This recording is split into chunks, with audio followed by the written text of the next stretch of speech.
Can the world be born anew? It is my pleasure to welcome the Honorable Bob Rae back to Studio 4 to tell us more. Good morning. Good morning.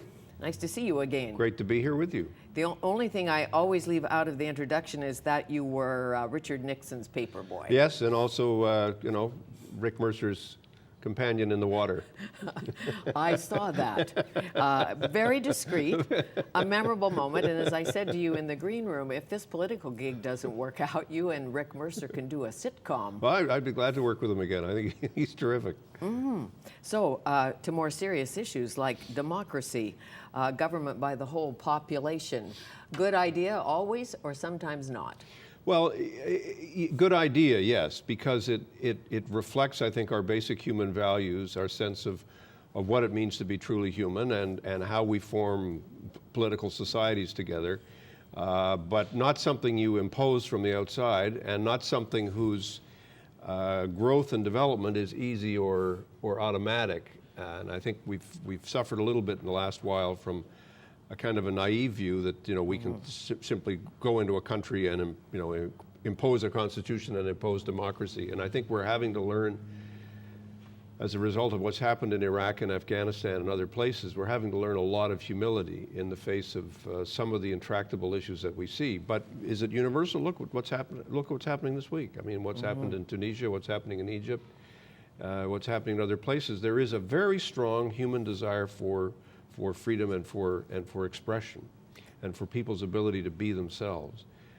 Thomas Jefferson, who lived the contradiction, slaveholder and theorist and philosopher of democracy, said, at the time, American Revolution, French Revolution, said democracy is an infectious idea. It is infectious. I think we've seen the infection go from Tunisia to Egypt via the internet. What happens next?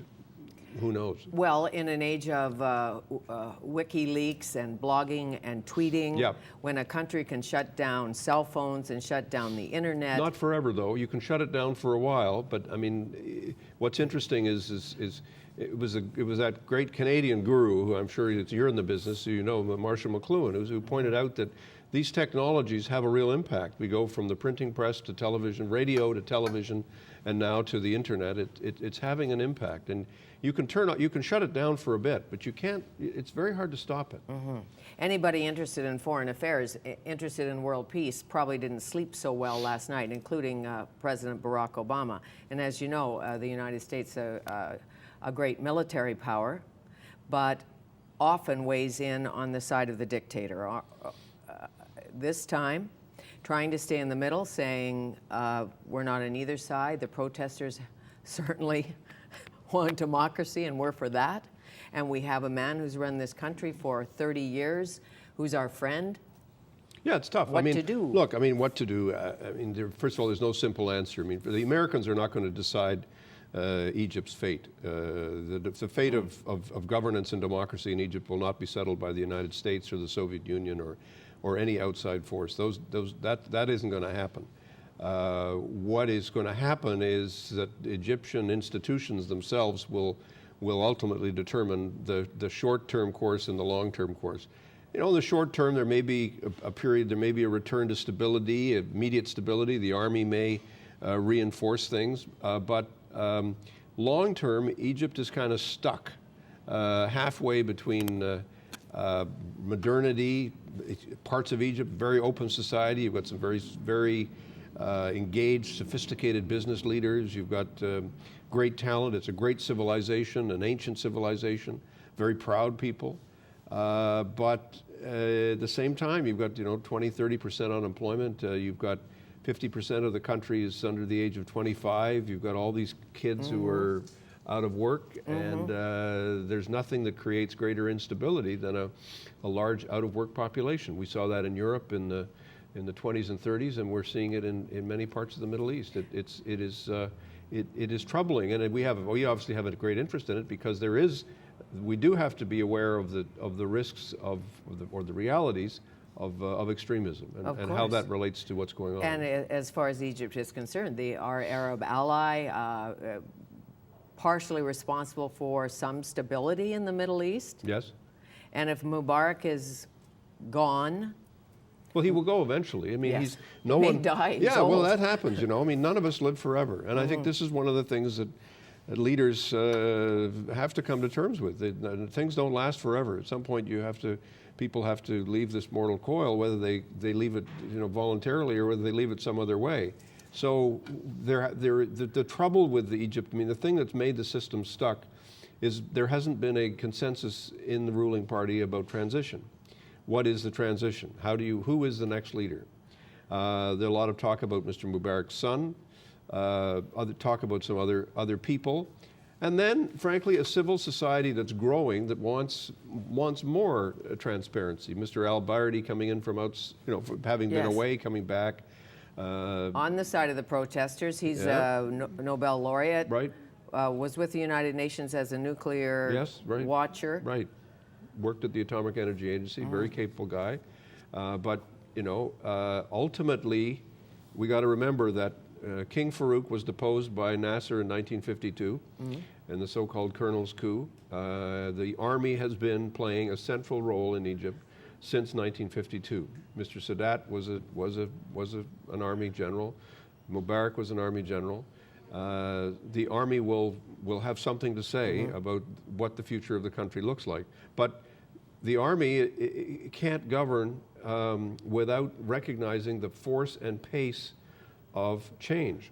And military structures are deeply hierarchical by nature, and they have a hard time coping with the pace of tech change and the pace of the desire for greater openness and greater accountability. And that's a tension that we're seeing in many parts of the world, but we're certainly seeing it in the Middle East. So as a foreign affairs critic, what should Canada's role be in this particular unrest in the Suez?